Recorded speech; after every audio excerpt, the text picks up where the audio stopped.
اور سینٹ میں آئینی ترامیم کا مجوزہ پیکج آج پیش کیے جانے کا امکان۔ حکومت کی آئینی ترامیم کے ذریعے آئینی عدالت قائم کرنے کی کوشش۔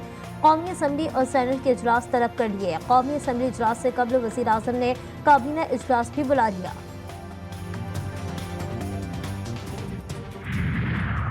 آئینی ترامیم بل کی راہ میں رکاوٹیں حائل۔ مولانا فضل الرحمان کی رہائش گاہ سیاسی بیٹھک کا مرکز بنی رہی۔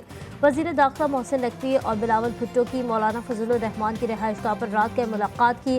مولانا فضل الرحمان کی کسی بھی ترامیم سے انکار۔ مولانا فضل الرحمان کی رہائش گاہ کے باہر J U I senator Kamran Murtaza کی صحافیوں سے غیر رسمی ملاقات۔ کامران مرتضیٰ نے کہا کہ آج آئینی ترامیم پیش کیے جانے کا امکان کم ہے۔ کامران مرتضیٰ سے سوال کیا گیا کیا حکومتی ٹاسک مکمل ہو گیا؟ کامران مرتضیٰ کا نفی میں جواب۔ انہوں نے کہا حکومتی تجاویز آئی ہیں جن پر مولانا بھی سوچیں گے اور پارٹی کے مجلس شورا بھی مشاورت کرے گی۔ انہوں نے مزید کہا قوم دعا کرے ہم سے کوئی غلطی نہ ہو جائے۔ وفاقی دارالحکومت میں سیاسی ہلچل۔ حکومت کے آئینی ترمیمی بل لانے کی جتن، اپوزیشن کی بل روکنے کی کوششیں۔ حکومت اور اپوزیشن کی مولانا فضل الرحمان کو منانے کی جدوجہد۔ چند گھنٹوں میں پی ٹی آئی رہنماؤں کی مولانا سے 2 ملاقاتیں۔ عدلیہ اصلاحات آئینی ترمیم پر تبادلہ خیال۔ پی ٹی آئی وفد کی مولانا فضل الرحمان سے آئینی ترمیم کا حصہ نہ بننے کی درخواست۔ ذرائع کے مطابق وزیر قانون اعظم نذیر طارڑ نے مولانا فضل الرحمان کو آئینی ترامیم کے مسودے پر آگاہی دی۔ جے یو آئی سربراہ کی پیش کردہ تجاویز بھی مسودے کا حصہ بنانے کی یقین دہانی۔ نمبر گیم پورا ہونے کا دعویٰ۔ آئینی ترمیمی بل کی راہ میں رکاوٹیں حائل۔ حکومت مولانا کا اعتماد حاصل کرنے میں ناکام۔ وزیر اعظم شہباز شریف کا اتحادی قائدین اور اراکین کے احساس میں اشائیہ۔ پیپلز پارٹی سمیت کئی اتحادی جماعتیں اشائیے سے آؤٹ۔ جے یو آئی والے بھی نہیں آئے۔ وزیر اعظم نے اراکین کو عدلیہ اصلاحات آئینی ترمیمی بل پر اراکین کو اعتماد میں لیا۔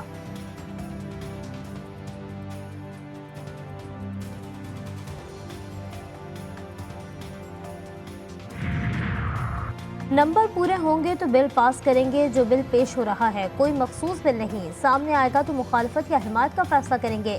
چیئرمین سینٹ یوسف رضا گیلانی کہتے ہیں قانون بنانا پارلیمنٹ کا کام ہے، موجودہ حالات کا حل انتخابات نہیں۔ کوئی ایک پارٹی ملک نہیں چلا سکتی، تمام جماعتوں کو مل کر کام کرنا ہوگا۔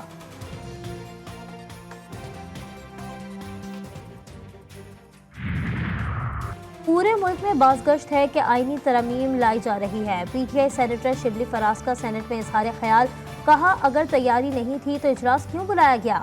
نمبر پورے نہیں ہو رہے تو آپ دوسری تدابیر اختیار کر رہے ہیں۔ آئین میں ترمیم کی کڑی شرائط ہیں، لوگ لگے ہوئے ہیں کہ ممبران کو کیسے توڑا جائے، کیسے اٹھایا جائے۔ آئینی ترمیمی بل کو سیکریٹ رکھ کر شروع سے ہی متنازع بنا دیا۔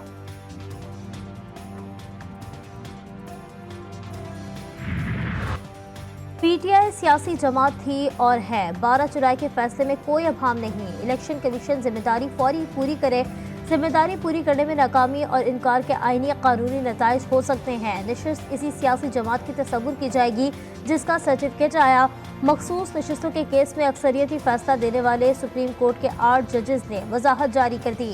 عدالت کا کہنا ہے کہ سپریم کورٹ کا 12 جولائی کا شارٹ آرڈر بہت واضح ہے۔ الیکشن کمیشن نے اس حکم کو غیر ضروری طور پر پیچیدہ بنایا ہے۔ سپریم کورٹ نے الیکشن کمیشن کو فیصلے پر فوری عمل درآمد کرنے کی ہدایت کر دی۔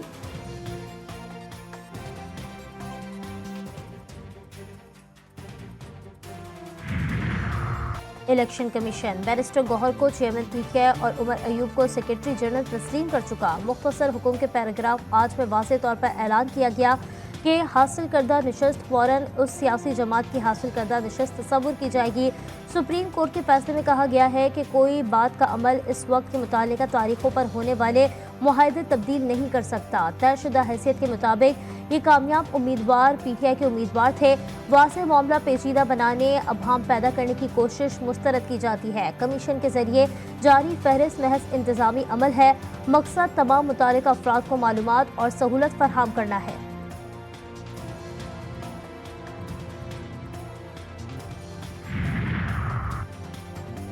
یہ تاثر درست نہیں کہ بیرسٹر گوہر کو چیئرمین پی ٹی آئی تسلیم کیا۔ سپریم کورٹ کے 8 ججز کے وضاحتی فیصلے پر الیکشن کمیشن کا رد عمل بھی سامنے آ گیا۔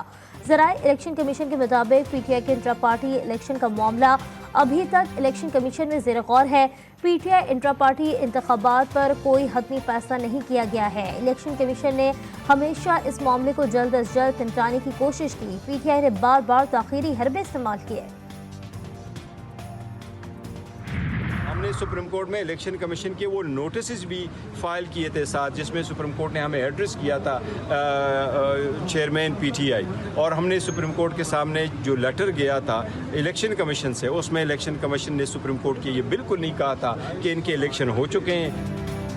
چیئرمین پی ٹی آئی نے سپریم کورٹ کی الیکشن کمیشن کی درخواست پر وضاحت کو خوش آئند قرار دے دیا۔ بیرسٹر گوہر کہتے ہیں، ہم تو پہلے ہی کہہ رہے تھے کہ الیکشن کمیشن فیصلے پر عمل درآمد نہ کرنے کے حربے استعمال کر رہا ہے۔ شبلی فراز بولے، الیکشن کمیشن ملک کا سب سے بڑا متنازع الیکشن کروانے کا ذمہ دار ہے۔ تحریک انصاف کو بطور سیاسی جماعت تسلیم کرنے سے متعلق سپریم کورٹ نے الیکشن کمیشن کو ایک بار پھر واضح ہدایت دے دی۔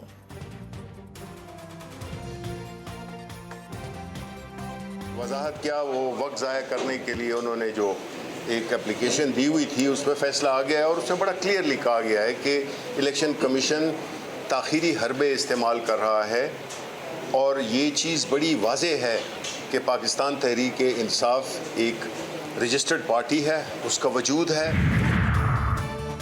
سندھ میں ملازمین کے ریٹائرمنٹ پر پینشن اور گریجویٹی ختم۔ سندھ کابینہ کی ڈیفائنڈ کنٹریبیوٹر پینشن اسکیم 2024 کے نفاذ کی منظوری۔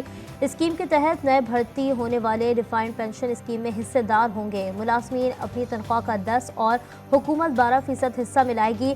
رقم ملازمین کے اکاؤنٹ میں شامل کی جائے گی۔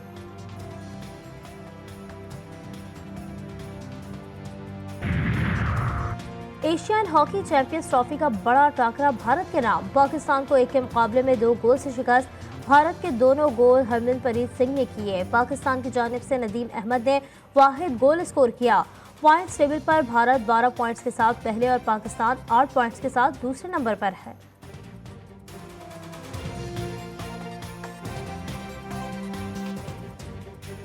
حضور نبی کریم صلی اللہ علیہ وآلہ وسلم کی ولادت باسعادت کا جشن منانے کی تیاریاں عروج پر۔ گلی گلی، قریہ قریہ، محلہ محلہ، برقی کمکموں کی روشنیاں، شاہراہوں پر سبز جھنڈوں اور جھنڈیوں کی بہاریں، لائٹوں، جھنڈوں، جھنڈیوں کی خریداری میں تیزی۔ عید میلاد النبی صلی اللہ علیہ وآلہ وسلم کی مناسبت سے بیجز اور دیگر اشیاء کی فروخت میں بھی اضافہ۔ مختلف شہروں میں جلوس، ریلیاں اور محفل میلاد کا انعقاد بھی جاری۔